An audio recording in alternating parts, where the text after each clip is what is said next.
This song's dedicated to Heavenly's Hills in that gangsta lean. Why they have to give out so soon? Let me tell y'all something. This has been one solemn ass weekend leading into this Monday. We have been laying people to rest ever since last Friday, and who would ever think come Monday morning we would have to lay Heavenly's Heels to rest. Rest in peace, her ankles and her Achilles tendon. Y'all want to know what I'm talking about? Here it goes.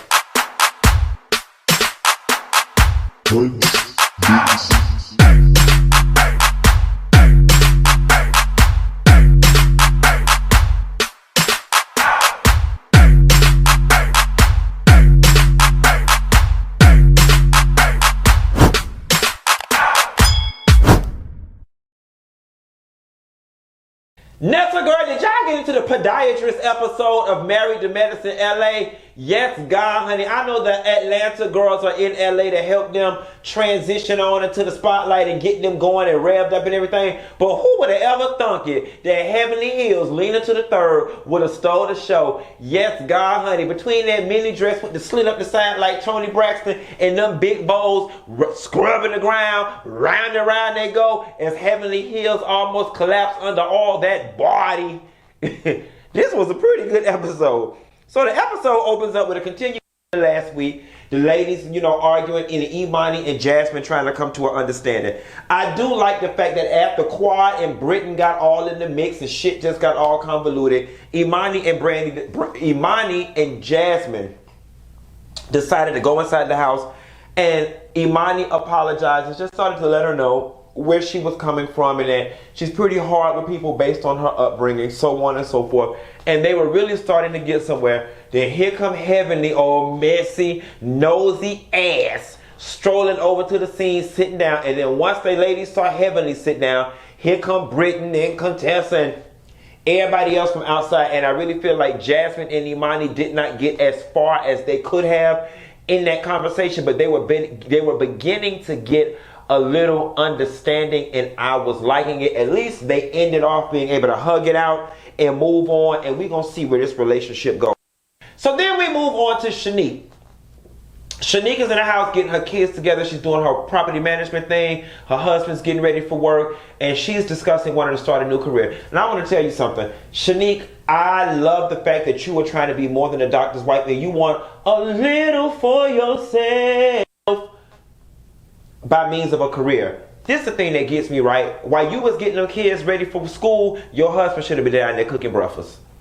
He had nothing to do except walk around that goddamn house and complain while you tried to scramble eggs, walk the dog, fix the kids, brush the hair, squeeze all your body in that little green ass dress, and put your hair up in a ponytail and run.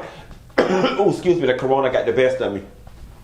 No wonder you got braids, honey. You said, shit, I ain't got time to be trying to do my hair in the morning as well as getting the kids together and cooking breakfast. This is supposed to be a partnership. And yes, that man pays all the bills, but that does not exempt his ass from being able to scramble up a little egg or put a little piece of Eggo waffle in the toaster oven or fix a bowl of cereal. Quiet as it's kept, I wouldn't have fixed his ass nothing. Okay? Where I come from, everybody over the age of 12 fend for their own goddamn self. I'd have gave my kids a Pop-Tart and walked out the door. Or better yet, leave 20 minutes early and drive their ass through the Chick-fil-A line. Nevertheless, don't be his lover and his secretary, Shanique. Do your realtor thing. As a matter of fact, Shanique, now that I think about it, you being a realtor may actually be better for you because you get to set your own schedule and you won't have to, you can say you won't do showings or be present for inspections or do closings until after 10 o'clock. It may actually help you transition into real estate. And I would like to see it. Get all the checks. Get your Married to Medicine check. Spend up all your husband money and put your real estate money in the bank. Kendra and her husband. I must say, I like Dr. Kendra and her husband. I like how much that they come off like opposites and how we can see two cultures merge. Well, it's not really two cultures merging because Kendra is part Asian. But how we can see these two people who appear on the outside to be completely different come together. I love how not in touch her husband is. You get it when it comes to like urban pop culture. I love the fact that he's just like, oh, you know, whatever, hon. I love the fact that she's not so sister girl like that she can't bond and play and get her husband's quirkiness. Like, I just love everything about that couple, and their baby is so cute. And I want to take it a step further and say they are relationship goals. So many times, so many of us get so caught up on what the package looks like, where it comes from, who sent it, what kind of gift that we miss out on the true essence of a person and miss out on true love and our true soulmate. And both of them are physicians, and I got a feeling that those two are really going to go on to complement each other well and really build something great with each other. Hobart looks like he really supports his wife, and she looks like she really loves him, and it looks like a very balanced relationship. And I must say, they are my favorite Married to Medicine LA couple thus far. Contessa comes to Britten's house, and she's going to get ready to take Britten to lunch and everything. And Britten and her husband start talking about how the kids kicked him out of the room. Listen, Britten, your husband ain't sleeping in the room. You keep on playing, his ass ain't going to be sleeping in the house, okay? The fact that you and your husband are this young and y'all have designated own rooms, you know, it's just off slightly based on the type of marriage that you guys present to the world that you want. I pick up on the fact that y'all are in a traditional marriage. And I'm going to tell you something. Own room, own house works for me. I've already let it be known to the universe that if and when God sees fit for me to get married, bitch, you can't stay here. You can't live here. I need my own domain. You need yours. Now, you can have a key. You can come and go as you please. You can come without calling. You can have clothes here. You can have a whole drawer and stuff in the other room. But you can't live here. I'm the untraditional type, unconventional type. Y'all strike me as the traditional type. Thus, this arrangement strikes me as trouble in paradise. Nevertheless, I love y'all together. I think everybody loves y'all together. I think y'all personalities complement one another. And we want y'all to get it together and put them grown-ass kids in their damn room. Because if they was going to be sleeping in the damn same room with y'all could have got a 2-bedroom apartment. Y'all could have got an apartment and live right next to the job. And just walk downstairs to the job. Didn't even need no car note. If the kids was going to sleep in the bedroom like y'all was on Claudine or something, add a little sugar, honeysuckle, and a great big expression, happiness. Boy, you shouldn't miss with a dozen roses. Britten's husband gets to the venue for the party. Let me tell you something. It ain't nothing sexy than a man in a suit or a man in a tux. Britten's husband know he is one good-looking man. He gets down to the venue with the wedding planner. Child, they need to renew their vows from the way it look like shit going around there. With the event planner, and the venue is immaculate. Then the ladies start to arrive. The guests get there. Then the Atlanta girls get there. And Dr. Heavenly get out the car, looking like Country Sarah by the head, Toni Braxton by the slit in the dress, and Viola Davis walking in heels on How to Get Away with Murder by the feet. Them shoes was too damn cute for Heavenly to have scuffed up the side, put a dent in the heels, and scratched up the bow because it was leaning to the cement. I know Heavenly ankles was so relieved when she decided to sit her ass down. And I know her feet was burning. The way Heavenly was scuffling and shuffling, getting out that damn car service, trying to get into the party, the shit was too funny. And here's the thing, right? I don't know why y'all women do this to yourself. The shoes is real cute. But I don't know, Heavenly, you should have got the Kitten Hill version. You should have got the Kelly Price version with this reinforced steel beam in the heel. Oh, mama, you should have got you an old nasty flat, honey. An old nasty flat. I mean, Heavenly, you are a woman of a certain age. It's okay if you wear nasty flat, mama. Just go ahead and get you an old nasty flat. Get you some diamonds and pearls on it. D to the I to the A to the M. O to the N to the D to the pearls of love. As long as you would have some diamonds or some little confetti on it or some ribbons in the sky for your love, the flats, well, see, the women don't understand. You could wear flats just as long as it's got some decorations on them. Go down there to Hobby Lobby and put some super glue to the top. Then dip it in the confetti like we in the 3rd grade at summer camp in art class. Get you some decorated flats or get you some pony hair. And you should have had Toya curl some pony hair right in the ankle part to give it an illusion that it was a Christian Louboutin, because whoever they have designed that shoe that you had on, I'm pretty sure they do not appreciate you modeling the shoe. That way you don't brought down the stock of the whole goddamn company, fucking up them people damn heels. And the gag is, y'all ain't got no damn podiatrist on either one of these damn shows heavily. Dr. Damon got a pain management clinic. I get it. Heavenly was trying to do an in-kind commercial for her husband, pain management clinic, because I know she was going to need all the oxycodone, the way them heels and them ankles had done swole up after they had leaned to the side and to the 3rd degree all night long. Lord have mercy, Heavenly. If that wasn't a country mess, I don't know what is. But you was cute or whatever. So after we get past Heavenly feet hurting, Toya takes her ass down to the bar. And let me tell you something. People who act bougie kill me, right? Because, oh God, I don't even want to go in on Toya. But Toya knows a whole lot of nothing, right? She knows brands and she knows labels. But if she was a true tequila connoisseur, she would have realized and known that Patron is actually Mexican piss. It's bottom of the barrel tequila. So when they were at this fancy ass place and the bartender was telling her he did not have Patron, what he was telling your ass was he didn't have that cheap Mexican piss and he offered you others, but you was too damn ghetto to even know the difference. I'm gonna tip through and go to the real bar. See, you think because you seen Patron in the music videos and it was popularized by rappers that it's high class tequila, but it ain't. It ain't cortisone. It ain't reposado. It ain't some of these other ones that's real good, honey. Patron is Mexican piss. But you know what? If you like it like this and not like this, then that's okay for you, because that's what you give. Nevertheless, honey, stir it up, bitch. Stir it up.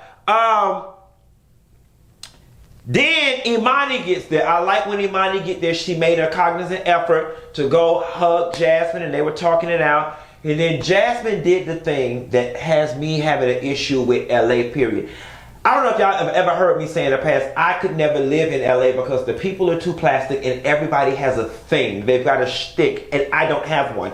You know, oh, I'm vegan. Oh, I'm energy free. Oh, I run Runyon Canyon. Oh, I drive a Prius. Jasmine's thing is she eats meat with no seasoning on it. Now, when I went to Florida State University and got my degree in economics, them people ain't taught me nothing about health. But I'm willing to bet that the part that put the weight on you is the fibrous part of the meat and not the goddamn speckles of salt. I mean, who the fuck goes around eating just bland ass meat, talking about good, like when she ordered that salmon. There is nothing good. I have the salmon with no seasoning. I mean, mama didn't ask for a piece of lemon. She didn't ask for a piece of lime. She didn't ask for a piece of butter.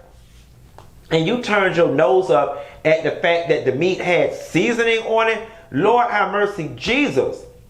And you got that fine ass husband. What is you over there feeding that man? Well, you know what? I don't got no wonder we don't never see your husband, because your ass ain't the one feeding him. It's Shanique that's feeding him. Trust and believe. That fine ass black man you got, he likes seasoning, honey. He likes seasoning like this and not like this. He know about that Lowry seasoning, salt, onion powder, garlic powder, and black pepper. Okay, and a little hot sauce if you feel it spicy and sassy for the night. He know about it. But she don't want no seasoning. But I'm gonna tell you something. When you don't work, and you ain't got no real tangible employable skills that'll bring you in the type of income to provide the lifestyle that you live in, you better stay fine, bitch. Hold on to your man, because there's always a bitch like me waiting in the Raptors that'll fuck her. And I ain't waiting on the divorce papers, bitch. I'm that kind of hoe. I'm from Miami, bitch. They say you ain't from Miami unless you ever sat around a bitch and fucked her man. Huh? That's me. I'm from Miami, Dade County, 305, and I don't make no apologies for it. Nah. And I eat seasoning. Okay, your booty might be bigger, but I still can pull your nigga. I don't want him. You work a 9 to 5 and a 6 to 10, but your nigga told me not to work again. I don't want him.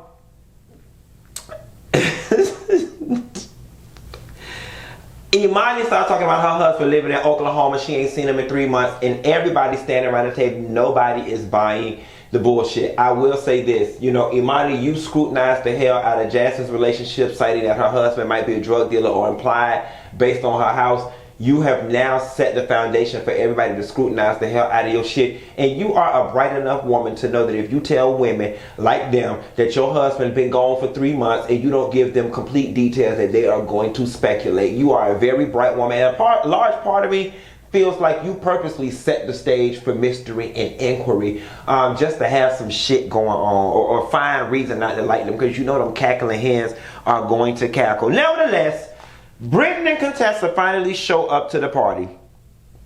And Shanique and Jasmine then go off to the corner and begin discussing Imani. And rightfully so. Like I said on the last video, bitch, your husband better be opening a cattle ranch or something. However, something in my spirit did tell me that he was probably doing something in the cannabis business, having a cannabis farm or something like that. I'm sure Oklahoma probably has the right climate and the right amount of land and everything to do that. Honestly and truthfully, I really do not see anything wrong with two people building an empire. Her husband being in Oklahoma, getting a business started. She doing a medical practice over here. Her employment is not as fluid where she can get up and do those types of things.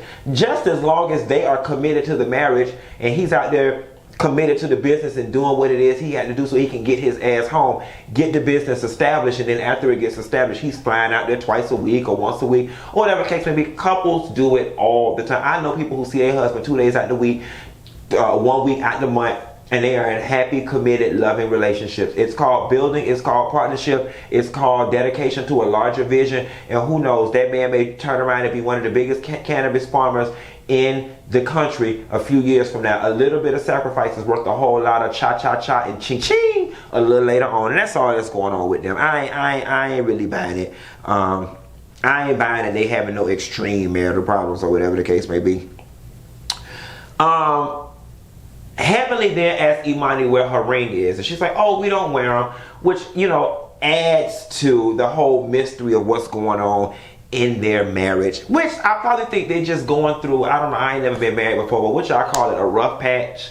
You know, all the years ain't gonna be happy. It feel like her and Britten going through the same thing at the same goddamn time. Contessa gives a very heartwarming speech. You know, Contessa has, first of all, we have to give shouts out to Dr. Contessa, who was basically the casting director of Married to Medicine LA.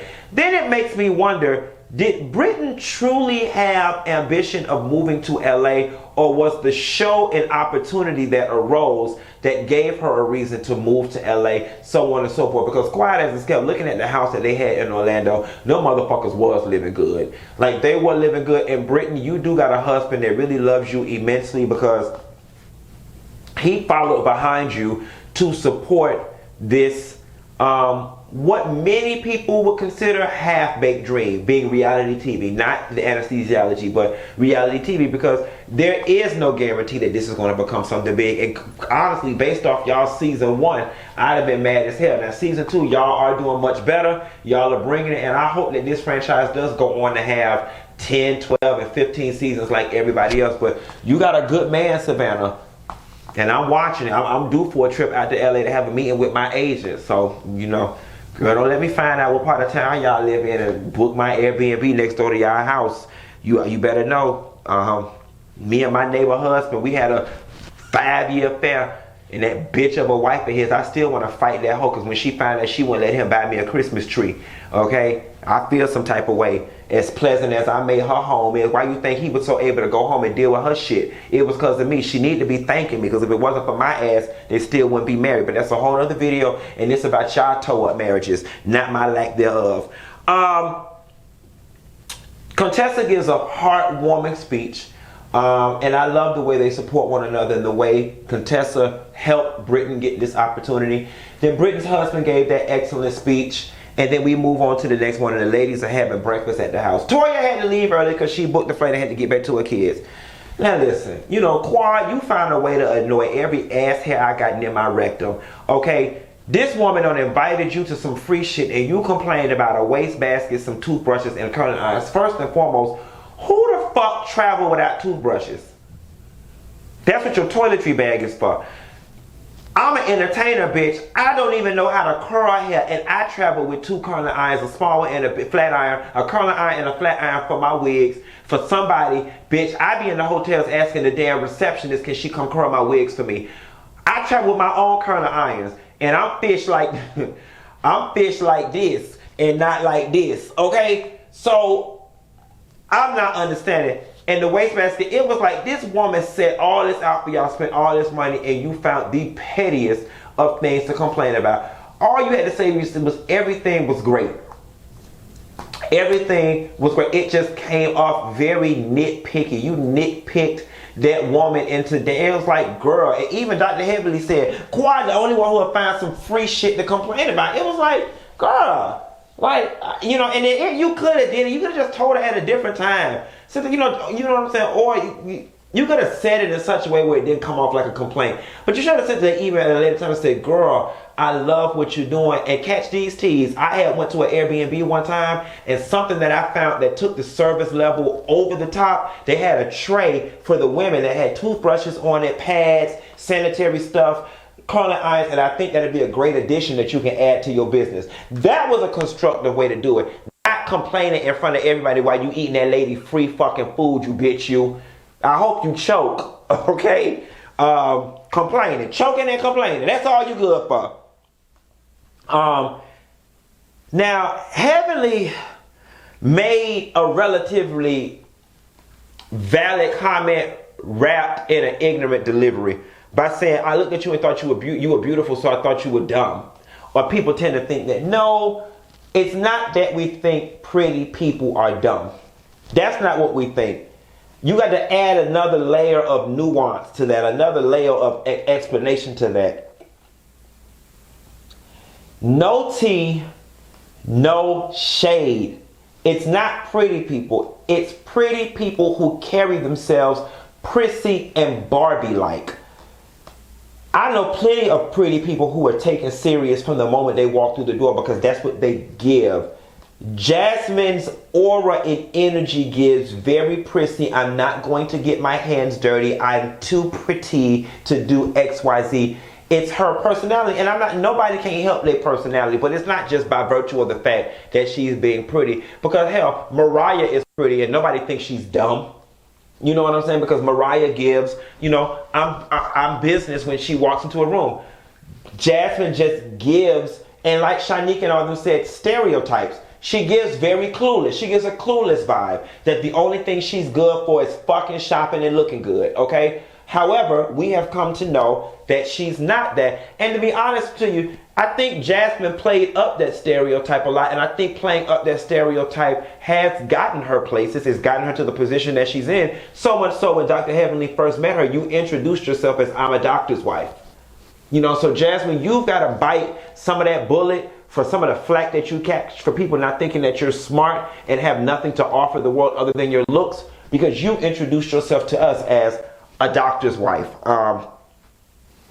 Which, I mean, hey, based on where you come from and what type of floor you slept on growing up may be a huge accomplishment. Nonetheless, I'm glad to say that Jasmine is finding her place amongst these women and she is gaining the respect that she deserves. Jasmine was also right about the fact that they drilled her about her husband, but not everybody's just quiet about Imani and her husband. But here's what I want to say. The difference is, Jasmine, you got some other things going on that added to people's curiosity about your husband. Number one, the difference between you and Imani is we've seen Imani's husband, and Imani's lifestyle feels in their head it should be. For whatever it's worth, and it may not even be right, and it's none of our business what you and your husband rake in yearly, but people, based on your husband's job title, have an impression of basically what lifestyle he should be living, and you guys seem to be living above what most people would assume. And I don't think that people's assumptions are unnatural. Yes, there are 10,000 other legit and legal ways that your husband could be getting his money, but let's face it, if we went to the house of a couple that's a school teacher and a librarian, and they got 2 Escalades in the yard and this big ass mansion, we all gonna be like, how the fuck are y'all affording this? That is a natural reaction. It just is. So coupled with the fact that y'all are living in a house and people are unclear on where all y'all's income comes from, despite the fact that it's none of our business. Added to, no one sees your husband, so he comes off like a mystery. No one's met your husband, but they've met some of the most trivial people in your life. It creates the perfect storm for people to ask these types of questions. There are too many unknown and missing pieces. And when there are missing pieces, people's imaginations tend to fill in the blanks. And that is what is going on with you in this situation. The only way to dead people's curiosity is to give them some sort of answer. Case in point, Marlo Hampton. We're going to think that bitch steal until she give us some sort of tangible explanation as to where she getting this money from to live this damn lifestyle. It's the same thing. And I think the sooner you and your husband get on it, the quicker y'all can put these rumors and this speculation to rest.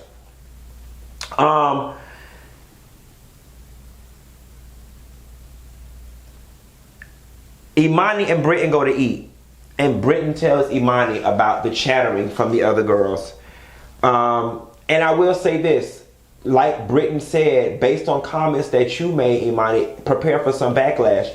Imani has no grounds to feel no kind of way about Jazmin and Shanique and anybody else speculating about what's going on in her marriage, because you speculated about what the fuck was going on in their damn finances. So this is one of those things where you just gonna have to eat it. But I will say congratulations to Imani and her husband for both being in essence at the same damn time. That is a very nice accomplishment. Yes, God, girl.